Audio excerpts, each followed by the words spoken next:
thinking about poverty. Today, let's talk about what is poverty. How do we measure poverty?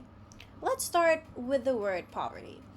It's a word we hear all the time in the news, in politics, even in everyday conversations. But here's the question: when we use the word, are we all talking about the same thing? Over the past decades, scholars, policymakers, and communities have defined poverty in very different ways. And depending on the definition, the numbers can look very different. So, what is poverty actually? We agree with sense capability approach. But let's take a deep dive on why we landed there. John Iceland gave us one definition. He defines absolute poverty as individuals whose economic means fall below a basic need standard. In other words, someone is poor if they can't afford the basics: food, clothing, shelter, and utilities. That seems clear, but we think it's too narrow.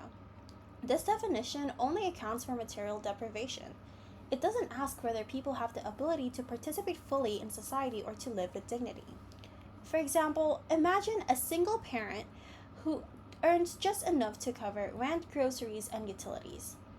By Iceland's definition, they wouldn't count as poor. But just because someone can pay for survival doesn't mean they aren't deprived. Without reliable transportation to reach better jobs or childcare to pursue education, their opportunities remains limited. On the other hand, Robert Rector argues that many Americans we call poor aren't really poor at all because they own things like refrigerators, televisions, or air conditioning. As he puts it, living in poverty is a struggle for basic needs, a battle to survive. Rector's perspective does draw attention to something important: that poor households in the US often have access to more goods and amenities than in many parts of the world. But the problem is that his view reduces poverty to a checklist of appliances. Owning a fridge doesn't mean you can keep it stocked with healthy food. This is where the capabilities approach comes in. As Amartya Sen puts it, poverty must be seen as the deprivation of basic capabilities rather than merely as lowness of income. It's not just about how much money you have, but about whether you have the opportunity to live with dignity and to do things that matter to you. Martha Nussbaum takes this further and lays out some of the central capabilities we all need. Things like health and bodily integrity, education and thought, play and imagination, participation in community, and so on. Under this view, poverty isn't just about lacking money, it's lacking the freedom to live a dignified life and achieve what matters to you. For example, imagine a society where a group of people faces severe discrimination. Even if they earn a steady income, their opportunities to use that income are restricted. That's why we think capabilities approach is the best way to understand poverty. It acknowledges that material deprivation matters, but it also goes beyond that. So our working definition is: poverty refers to the deprivation one endures which prevents them from achieving minimal capabilities needed for dignity and full participation in society. Now that we've defined poverty, the next question is: how do we measure poverty?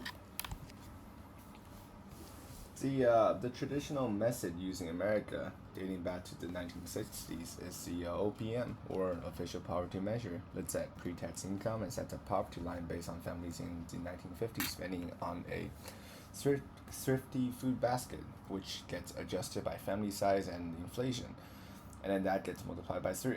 Now, the OPM is straightforward, sure, it gives us one clear number, and it makes it useful for policy changes. But what it doesn't tell you is that, truthfully, what is happening to other aspects of a person's life. And the ratio of 1/3 is it has been outdated for many times as spending has increased for other aspects of life, and it doesn't take account into taxes. Therefore, not too accurate, I would say. Now, the next one is SPM, Supplemental Poverty Measure, right? So what's that mean? That means it counts as cash income, non-cash benefit, minus unavoidable expenses, and those things makes up more truthfully of a true economic purpose for a person. And for this, and as for this, it looks like first food stamps, but then it subtract expenses like taxes and medical costs, For the threshold, it looks at the 33rd percentile of expenditures on FCSU and adjusts the group upward by 20% to allow for other basic needs. The SPM is basically an improvement, but if we look at our definition seriously, it's not enough, since it's still maintaining only on the financial side of things rather than the humanity side of things. That's where the other idea came in for relative poverty measure, or RPM. So this is talking about how one person is relative to the other people in his or her community. And the measurement would be 50% of the median household income. And that tells you, like, for example, if a person is living pretty well, but they're not living as well as other people, and then consider poverty in poverty, then they will be excluded from many steps, which is not freedom by any means. And that's a positive. It allows you to compare stuff compared to other people. But the critics think that, at least for us, I think that it's not too accurate, because not everything is fair. You could be very in a very wealthy neighborhood and having 50% like median income, household income, you're still pretty wealthy, right? But it also doesn't like include other aspects of life, so it's not very personalized.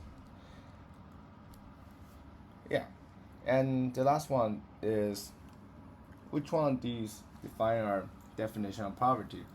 Well, I think that all three tells us something useful, but none of them, on their own at least, fully captures what we mean by poverty. And that's why we think we will take the best path forward is combining all of these, right, with something that belongs to them, and then without changing their identity, let's move it toward a grouped variable. So since SPM is pretty good at calculating income, and it gives us like the true basis of a person's financial, we'll just take the non-cash benefit, near cash benefit, discretionary spending, and all that, and let's use RPM for a comparison between people. That would be nice. So we'll combine both of these ideas together. And OPM, of course, I think that's where I got the idea, like we have to make it standardized for all people. So it's not in the slides, it's an idea, 100%. And capabilities. Why do we even have capabilities? Well, it's to know what a person can do with a resource they got.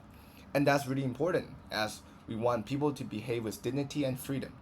I mean, that is a core sense of basic human decency as well, at least in my opinion, is what a person should have, natural rights. So we're going to include some of the core values such as education, health, and equality. Now, let's talk about education and health and equality a little bit more before we started. So basically, education could be measured through literacy or school completion rates. Health could be tracked with things like child mortality or access to care, since they do represent a fair share of what makes up, at least child mortality makes up how events are places, as well as their education system, health system, and all that.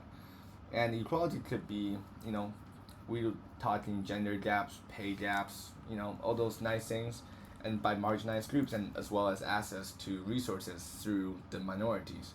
And the end result, combining all of these results, will give us a clear usage number for policy comparable globally with a good aspect, quotation, good aspect, of RPEM, MPI, and capability.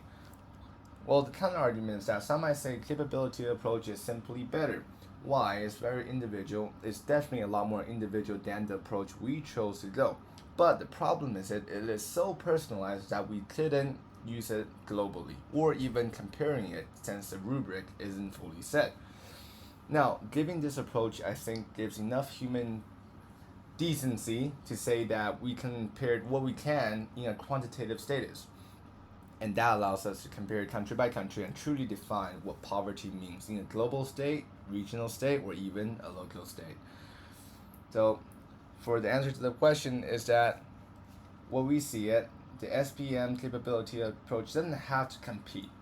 It's more of a standardized data.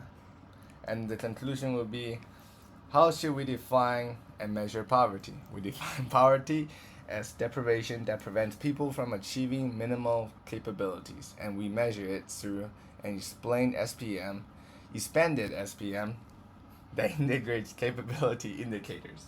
Thank you.